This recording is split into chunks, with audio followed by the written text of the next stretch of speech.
Romeo! My cousin Romeo! Romeo!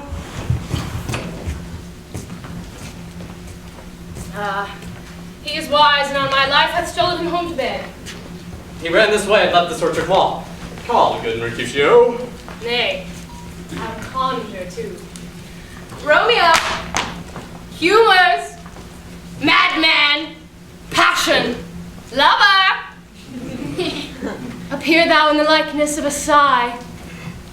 Speak but one rhyme, and I am satisfied. Cry but I me. Pronounce but love and dove. Speak to my gossip one fair word. He heareth not, he stirreth not, he moveth not. The ape is dead. And I will conjure him. I conjure thee by Rosaline's bright eye, by her high forehead and her scarlet lip, by her fine foot, straight leg, and quivering thigh, and the demons that therein lie, that in thy likeness thou appear to us. And if he hear thee, thou wilt anger him. This cannot anger him.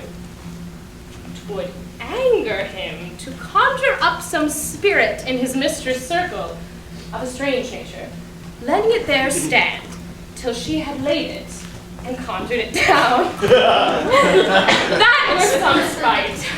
My invocation is fair and honest. In his mistress' name, I conjure only but to raise him up. Come, he hath hid himself among these trees to be consorted with the humorous knight. Blindness is love, and thus befits the dark. If love be blind, love cannot hit the mark. Now will he lay under some medlar tree and wish his mistress for that fruit, as maids call medlars when they are alone. Oh, Romeo, oh, that she were an open arse, and thou a poprin pear. Romeo, good night. I'll to my truckle bed. This field bed is too cold for me to sleep. Come, shall we go? Go then, for 'tis in vain to seek him here that means not to be found.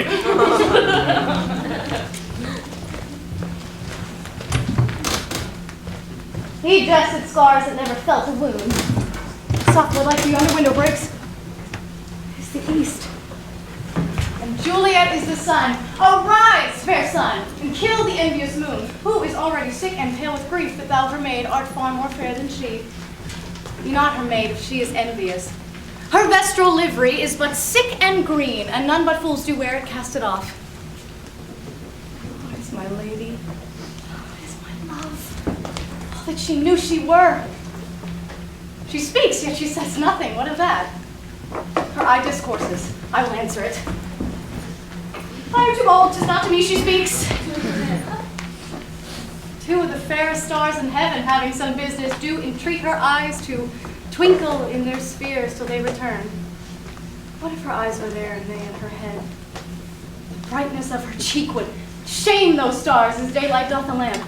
Her eye in heaven would through the airy region stream so bright, the birds would sing and think it were not night. See how she leans her cheek upon her hand. I'd have a glove on that hand that I might touch that cheek. She speaks. Oh, speak again, bright angel, for thou art as glorious to this night as a winged messenger of heaven unto the white upturned wandering eyes of mortals that fall back to gaze on him, as he bestrides the lazy puffing clouds and sails upon the bosom of the air. Oh, Romeo.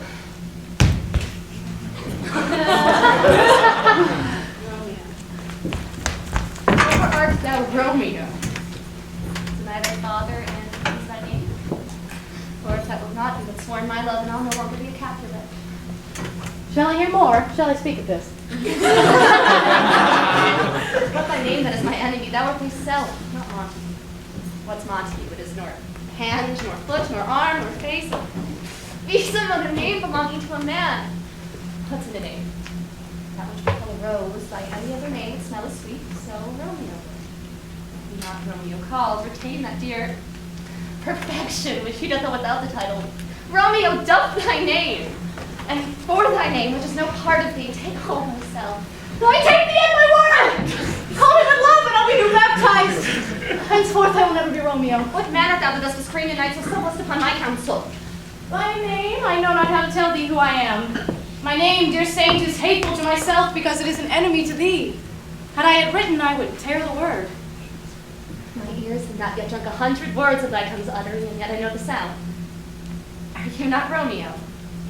And a Montague? Neither fair maid, if either thee dislike. Okay, so hither tell me, and wherefore? The orchard walls are high and hard to climb, the place death, considering who thou art, if any of my kinsmen find thee here. With love's light wings did I approach these walls, for stony limits cannot hold love out. And what love can do, that love dares attempt. Therefore thy kinsmen are no to stop me. If they do see thee here, they will murder thee. Alack, there lies more peril in thine eye than 20 of their swords. Look thou but sweet, and I am proof against their enmity. Whether not for the world they saw thee here. Have knight's cloak to hide me from their eyes. And but thou love love me, let them find me here. My life were better ended by their hate than death prorogued wanting of thy love. By whose direction foundst thou this place? By love that first did prompt me to inquire. He lent me counsel, and I lent him eyes. I am no pilot.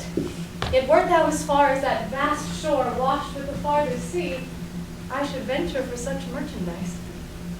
Thou knowest the mask of night is on my face. Else would a maiden like blush would paint my cheek for that which thou hast heard me speak tonight. Fain would I go unformed, fain deny what I spoke, but farewell compliment. Dost thou love me? No, thou would say aye, and I will take thy word, yet if thou swearest thou mayest prove false. At lovers' perjuries they say Jove laughs. But gentle Romeo, if thou dost love, pronounce it faithfully. Or, if thou thinkst I am too quickly won, I'll frown and be perverse and say thee nay, so thou wilt woo, but else not for the world.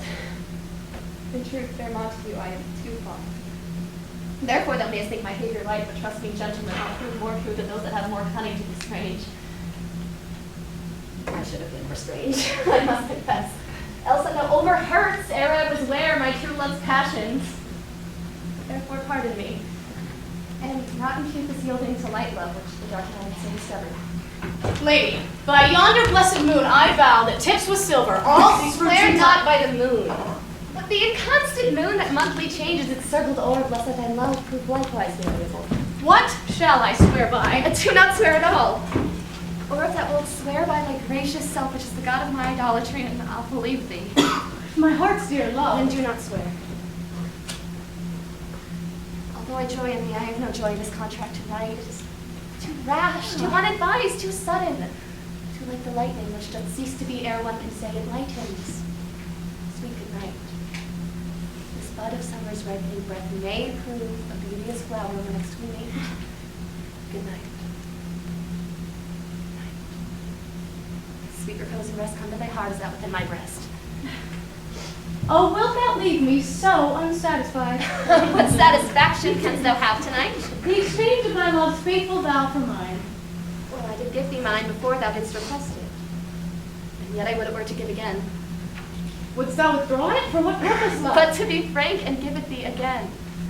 And yet I want but for what I have. My bounty is as boundless as the sea, my love is deep. The more I give to thee, the more I have. Both are infinite. Here goes a book. Sweet Montague, with you. Madam! Anon, good nurse. Gentlemen, stay but a little, I will come again. Oh, blessed, blessed night!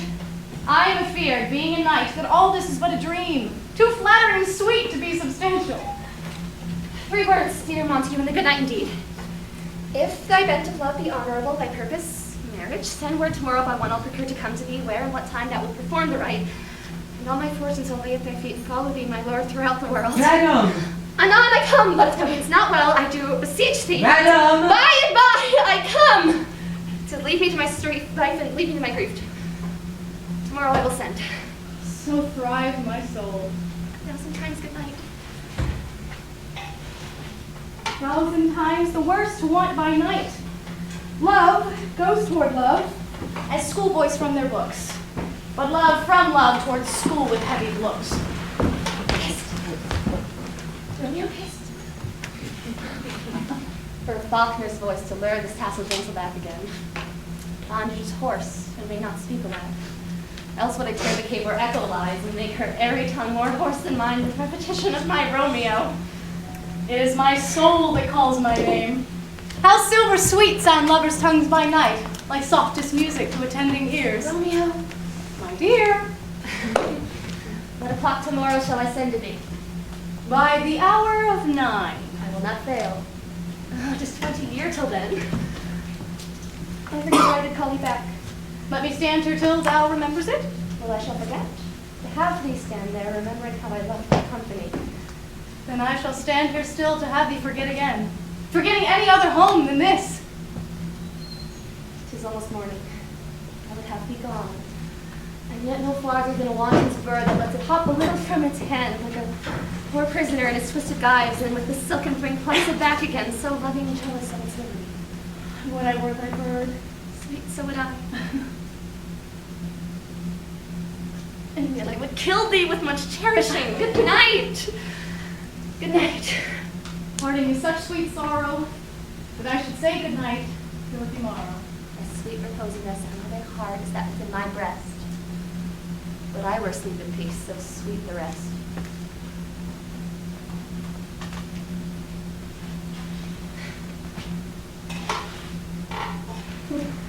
The gray-eyed morn smiles on the frowning night, checkering the eastern clouds with streaks of light. Hence I will to my ghostly friar's cell, his help to crave, and my hap to tell.